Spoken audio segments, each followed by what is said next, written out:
Assalamualaikum warahmatullahi wabarakatuh. Ibu bapak guru hebat, saya akan mempresentasikan aksi nyata penerapan modul 1.1 Pemikiran Ki Hajar Dewantara. Pendidikan bertujuan untuk menentukan segala kodrat yang ada pada anak agar mereka dapat mencapai keselamatan dan kebahagiaan yang setinggi-tingginya.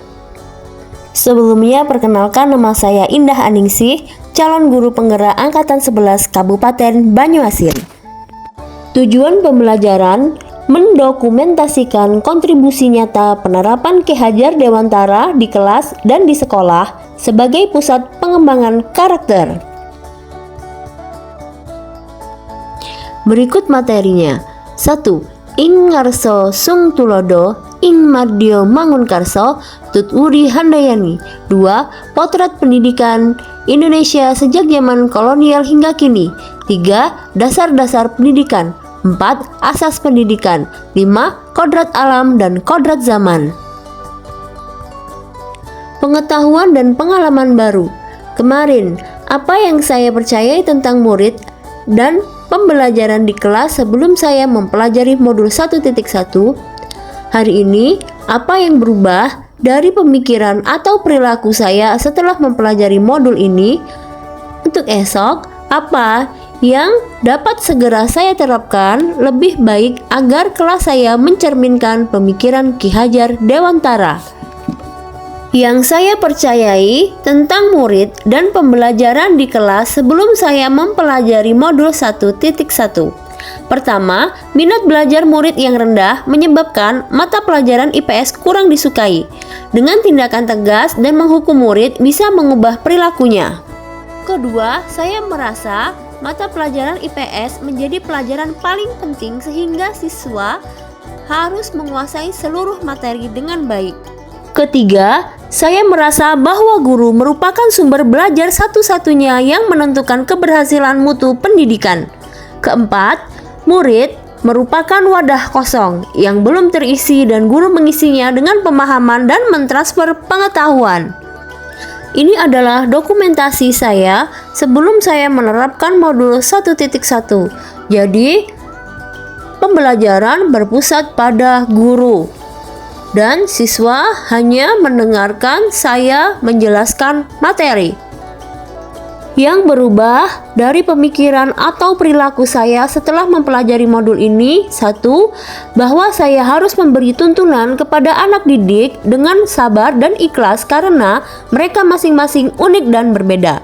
Kedua, guru bukan satu-satunya sumber belajar. 3. Pembelajaran berpusat pada anak. 4. Menghargai setiap karakter belajar murid, memahami lebih cermat bakat anak sesuai dengan kodratnya. 5. Mengemas pembelajaran secara menarik agar motivasi belajar murid meningkat. 6.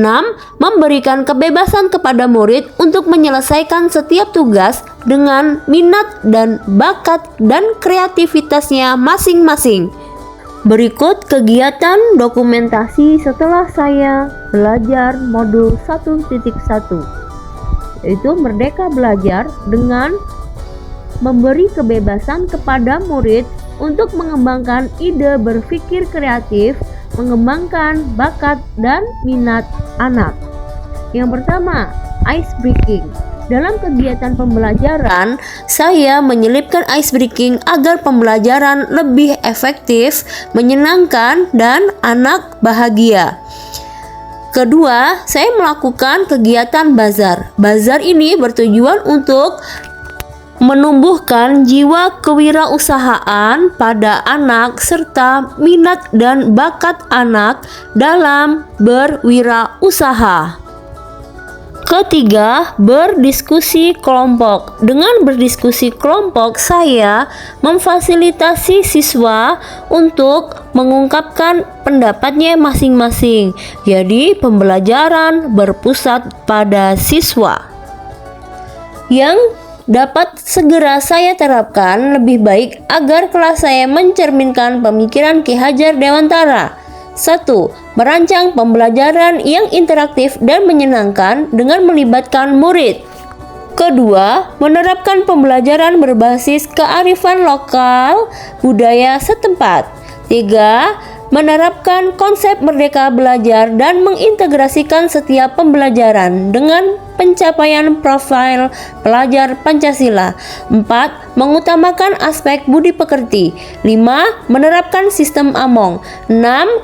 Pembelajaran harus sesuai dengan kodrat alam dan kodrat zaman. 7. Mengintegrasikan permainan dalam pembelajaran. Pemikiran Ki Hajar Dewantara. Ing ngarso sung tulodo, ing madya mangunkarso tuturi handayani. Guru harus berpihak pada murid sesuai dengan kodratnya, baik kodrat alam maupun kodrat zaman, sehingga bisa menumbuhkan karakter positif yang kuat. Seorang guru memiliki nilai dan peran yang harus mencerminkan dengan baik. Perasaan saya setelah mempelajari modul 1.1, yaitu ing ngarso sung tulodo, untuk arti sederhana bahwa pendidik haruslah menjadi panutan. Kesimpulannya, 1. Pendidikan haruslah berhamba pada murid. 2. Pendidikan adalah menuntun anak sesuai dengan minat dan bakatnya.